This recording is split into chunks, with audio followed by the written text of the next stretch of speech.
Pois bem, queridos irmãos, a paz do Senhor Jesus. Estamos aí tratando esse trimestre aí sobre a mordomia cristã. Graças a Deus já estamos aí na lição de número 7. A mordomia dos dízimos e ofertas. O texto áureo está baseado em Malaquias, capítulo 3, versículo 10. Trazei todos os dízimos à casa do tesouro para que haja mantimento na minha casa. E depois fazei prova de mim, diz o Senhor dos Exércitos, se eu não vos abrir as janelas do céu e não derramar sobre vós uma bênção tal, que dela vos advenha a maior abastança. Verdade prática, a entrega do dízimo e das ofertas é uma bênção e um privilégio para quem é grato e fiel a Deus. A nossa leitura bíblica em classe vai estar baseada também no livro do profeta Malaquias, capítulo 3, do versículo 7 ao versículo de número 12. Então, irmãos, nós vamos hoje, nessa lição, aprender sobre dízimos e ofertas, né? É algo que faz parte, né, do nosso culto, faz parte também da nossa adoração, faz parte do nosso ato de gratidão. Eu nunca posso encarar, não devo jamais encarar o ofertar e o dizimar como obrigação. Eu vou cumprir um ritual, então eu vou entregar os meus 10% ali para eu não receber uma cobrança, ou eu vou entregar 10% para que eu possa ter uma moeda para eu fazer uma barganha com o Senhor. E nós precisamos mudar esse conceito, porque nós vamos conhecer, e eu conheço pessoas ao longo da vida dizimando e ofertando e morrendo pobre. Aí você vai me dizer, essa pessoa é infiel? Deus não é bom para com ela? De maneira nenhuma. O dízimo e oferta deva ser algo como forma de gratidão àquilo que Deus tem feito por nós. Nós queremos pontuar, e é interessante você voltar lá no princípio do estabelecimento da figura do dízimo, né? Por que surge, né? Porque o dízimo é uma prática anterior à lei, assim como os sacrifícios são anteriores à lei, assim como a circuncisão é anterior à lei, né? Então são práticas que já são feitas por povos até que não são cristãos, né? Os cananeus na época, e os povos tinham o hábito de dizimar para suas divindades. Vai ser ressignificado com o povo de Israel. Deus, quando faz a sua aliança mosaica, né, lá no Monte Sinai, então ele vai colocar as regras para que aquele povo tornasse uma nação. Isso é de suma importância, você compreender que o dízimo é estabelecido para que aquela tribo, chamada tribo de Levi, pudesse se dedicar integralmente ao serviço do Senhor. É interessante, porque 11 tribos recebem a sua parte na herança quando entram em Canaã, e a tribo de Levi vai ficar como o sacerdócio, aqueles que tinham o cuidado sagrado e corriam sempre o risco de perder a vida se não andassem em conformidade com os mandamentos do Senhor. Então os dízimos na época eram trazidos geralmente em cereais e também em gado, né? Eram dizimados. A passagem na Bíblia que você vê em Levítico, que é a pessoa que morava longe de Jerusalém, quando já está estabelecido a nação, quando o templo já é feito, né? Porque há um período dos juízes, quando eles tomam a posse da terra, vão para ficam sem sucessor. Josué não coloca sucessor, e eles vão habitar na terra, e vem o tempo dos juízes. Aí o último profeta, juiz e legislador é Samuel, que é solicitado a colocar um rei. E aí depois, com o passar do tempo, vem Saul 40 anos, Davi 40 anos, e aí surge o desejo dele fazer o templo. Deus não o permite, e o seu filho estabelece Jerusalém, porque Davi estabelece a capital em Jerusalém, né? É Davi que coloca a capital em Jerusalém, sendo ele da tribo de... Agora não me lembro, mas depois a gente se lembra. De Judá, né? De Judá. Então ele vai fazer no centro da cidade, não é Rio de Janeiro, não é São Paulo, é Brasília. Então ele faz no centro, para não dar briga. Então ele estabelece Jerusalém. Então se coloca uma lei que se a pessoa estivesse morando lá no norte, lá no final de Israel, ele poderia até vender todo o seu dízimo, comprar, pegar em dinheiro, levar até Jerusalém, uma parte daquilo fazer uma festa para sua família, isso está lá na Bíblia Sagrada, você vai ler, depois pesquisa, e levar a outra parte para o sacerdócio, não devia deixar sem. Havia épocas, na época de Israel, em que eles não recebiam dízimos, porque estava o celeiro cheio, não tinha mais lugar para guardar o mantimento. Então, para que não houvesse desperdício, né, que os sacerdotes, os levitas, os sumos sacerdotes já tinham o suficiente, eles fechavam. A cada 3 anos também havia uma época em que eles abriam um celeiro e davam para os órfãos, para a viúva e para os estrangeiros que estivessem passando por lá. Uma preocupação. Porque sempre houve uma preocupação, Amós vai reclamar disso, que você, quando estivesse colhendo, nunca deveria arrancar toda a colheita, mas deixar um pouco para os necessitados. Então sempre houve a preocupação com a assistência social, né? Então, quando vai chegar em Malaquias, Malaquias é o fechamento já do Antigo Testamento. Passou o tempo de bonança, né? Babilônia já tinha levado cativo o povo de Israel, eles já tinham regressado, reconstruído o templo com Esdras. Depois da reconstrução, Neemias, em 444, reconstrói o muro em 53 dias. E aí ocorre o quê? Um relaxamento. Ninguém estava dando dízimo. O povo de Israel, leia capítulo 1, versículo 1 de Malaquias, vai dizer, sentença contra o povo de Israel. Então, o povo de Israel, tanto os sacerdotes quanto o povo, não estava mais dizimando. Porque trazinho ainda era com defeito ainda. Deus tinha cerrado, eles estavam passando por uma letargia espiritual, por uma dormência espiritual, e aí começou a não ter tanta colheita. Deus começou a fechar as portas para eles, porque era um pacto, uma aliança que ele tinha com o povo. E tem 2 tipos de aliança: a aliança que depende do homem, né? Por isso você vai ver a aliança noética, você vai ver que Deus faz uma promessa para Noé e para toda a humanidade, dizendo, não destruirei mais a nação ou o povo com água. Não depende mais do homem, o homem pode pecar como for, com água ele não destrói mais. Ele faz uma aliança com Davi, unilateral. A tua descendência sempre terá um rei. Depende de Davi? Não. Agora, quando faz a aliança mosaica, aí sim. Se tu não me obedecer, aí é o capítulo, acho que é 32 de Deuteronômio, é isso, né? Se tu bendito serás ao entrar e sair. 18 de Deuteronômio. Te colocarei por cabeça e não por cauda, emprestarás. Mas é para a nação, não é para mim, não é para um indivíduo, é para a nação. E ali era uma condição. Agora, se tu não fizer isso, aí eu vou te castigar. Então era o castigo devido à quebra de uma aliança. Era entre o sucerano e o vassalo. Isso era uma prática do passado, né? Nós somos povo gentílico, Atos capítulo 15, você vai ver isso. Então, quando nós vamos olhar aqui, é um ato de gratidão.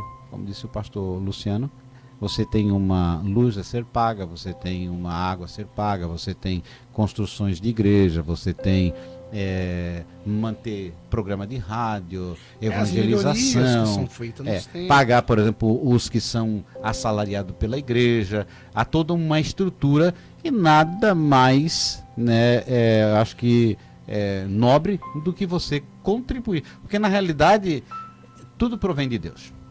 Se Deus nos dá, não há problema nenhum de nós retribuirmos, que na realidade é uma obrigação nossa.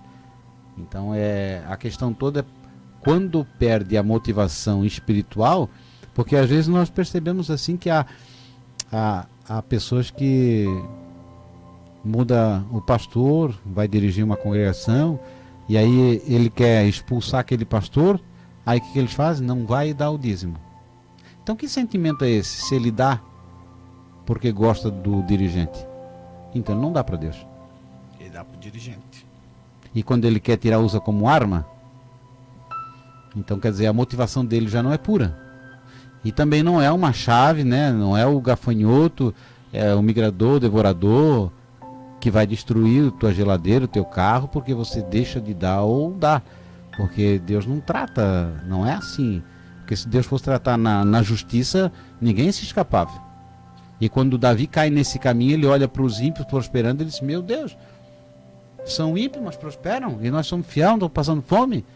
Quer dizer, aí Deus disse: opa, calma, não é só aqui nessa terra, tem mais para frente.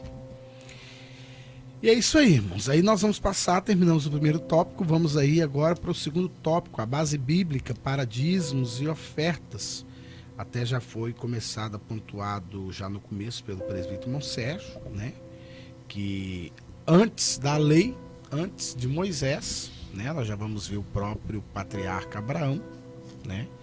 Já pagando o dízimo para Melquisedeque. Né? Mas bem salientando que o dízimo que Deus, Abraão dá, não é o dízimo da produção dele, é o dízimo do despojo, quando ele vai buscar o sobrinho dele entre os outros reis. E ele não fica com nada. Ele entrega. Ele entrega. Então aí nós já vamos ver desde ali, nós vamos ver já começando com Abraão ali, diferente do que nós fazemos hoje. Mas a nossa intenção, ou o que nós queremos dizer para os irmãos, que o principal, antes da 10ª parte, antes de você ter uma obrigação, é que isso vai ser válido para você, vai ser bênção para você quando você fizer por amor a Deus. Não por moeda de troca. Não por moeda de troca, não porque gosto do pastor que me preside, do pastor que me dirige, porque se eu trabalho com essa temática, então é sinal que eu não sou fiel a Deus. Eu sou fiel a uma liderança. E independente da liderança, e eu tenho que ter muita consciência de que quando eu entrego, eu sempre uso o termo, eu entreguei. Depois que eu doei, eu fiz a doação, foi ato voluntário. Porque a doação, o dízimo, é um ato voluntário. Eu até nunca vi, pelo menos eu estou crente há muitos anos, e eu não vi ainda nenhuma denominação que tem uma .40, um facão, ou dá ou leva facão usado, ou dá ou leva tiro. Então é ato voluntário. Você entregou, já não é seu, né? Já não é seu, você entregou. Você entregou para a obra de Deus, para a manutenção da obra de Deus, eu tenho comigo que Deus não fica devendo nada a ninguém. Começa por aí, Deus não fica devendo nada a ninguém. É uma terminologia, isso aí a gente vai falar... Né? E nós precisamos ter essa conduta, porque senão você fica levando como obrigação, leva para fazer com Deus a moeda de troca, aí você vai se frustrar.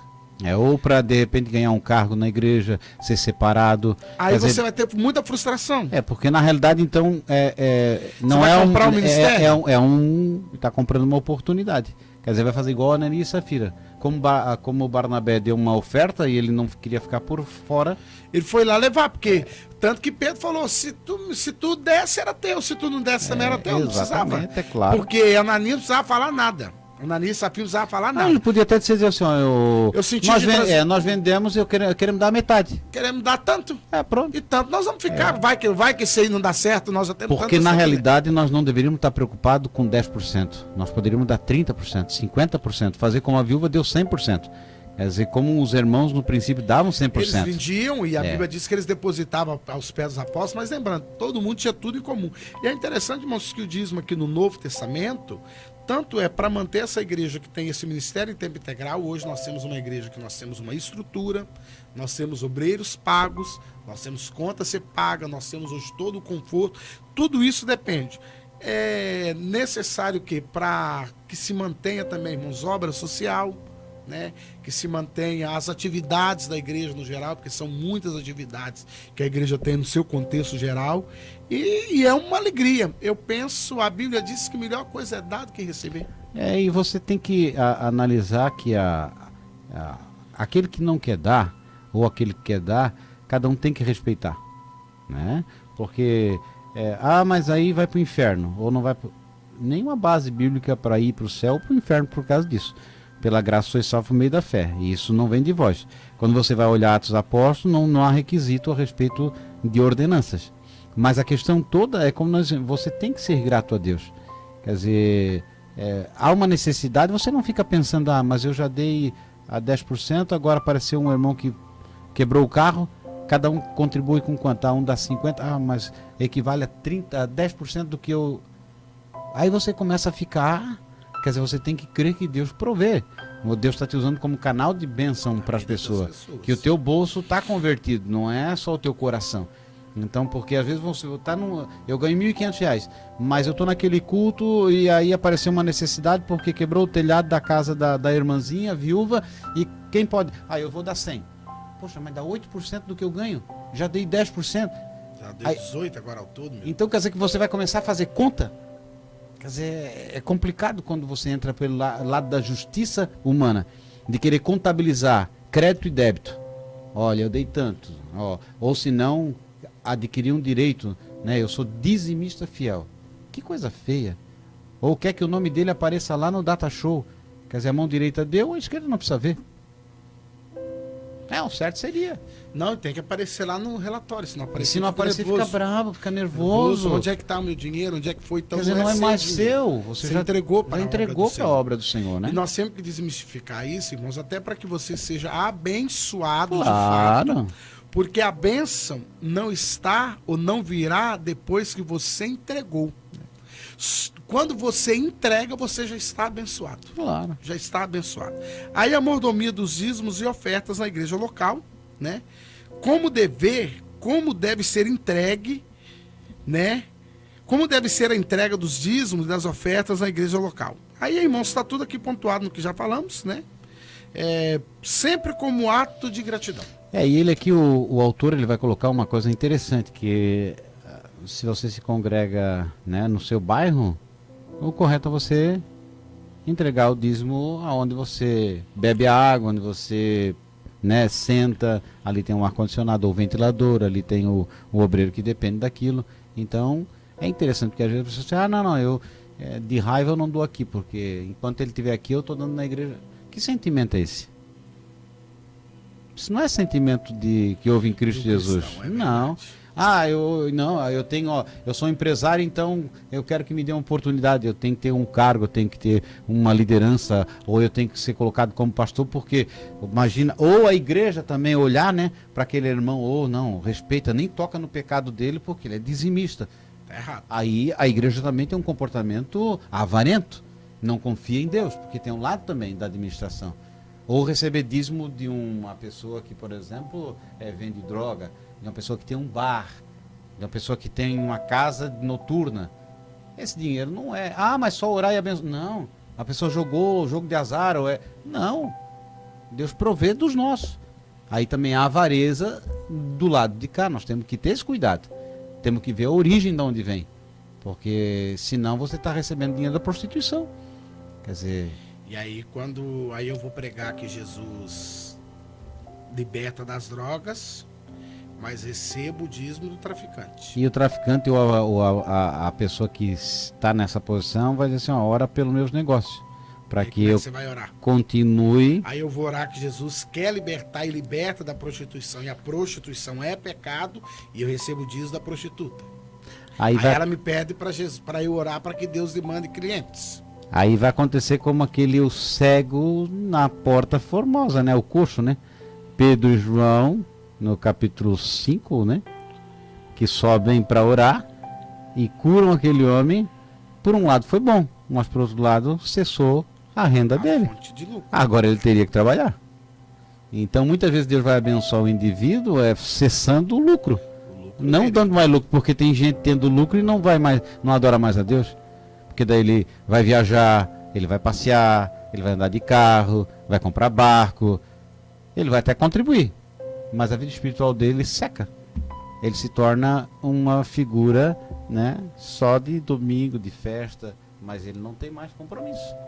Mas ele está abençoado, está rico. E na verdade não é o que Deus quer, não. Irmãos. Na verdade, Deus em si não precisa do nosso dinheiro. Não. Deus quer a nossa totalidade. Aí, se nós formos olhar, então nós teremos que dar não só o dízimo do que ganhamos, mas vamos dar o dízimo do nosso dia. É claro, da nossa vida, né? Vamos dedicar. Eu tenho 24 horas, vou dedicar 2 horas e 40 em servir ao Senhor, então, em estar no culto, em fazer o bem. Imagina você recebeu, por exemplo, um bolo. Como é que você... Divide em 12 partes, uma parte daquela dá para alguém. É o correto. Então, irmãos, é uma lição importantíssima, né? Muita coisa boa aí para você, professor, poder aplicar. E nós, né, te aguardamos aí na semana que vem, né? Em nome de Jesus, na lição de número 8, né? E dê o seu like, se inscreva no nosso canal, esteja conosco, compartilhe, nos ajude aí, faça o comentário. Semana que vem tem mais, em nome de Jesus, que Deus nos abençoe.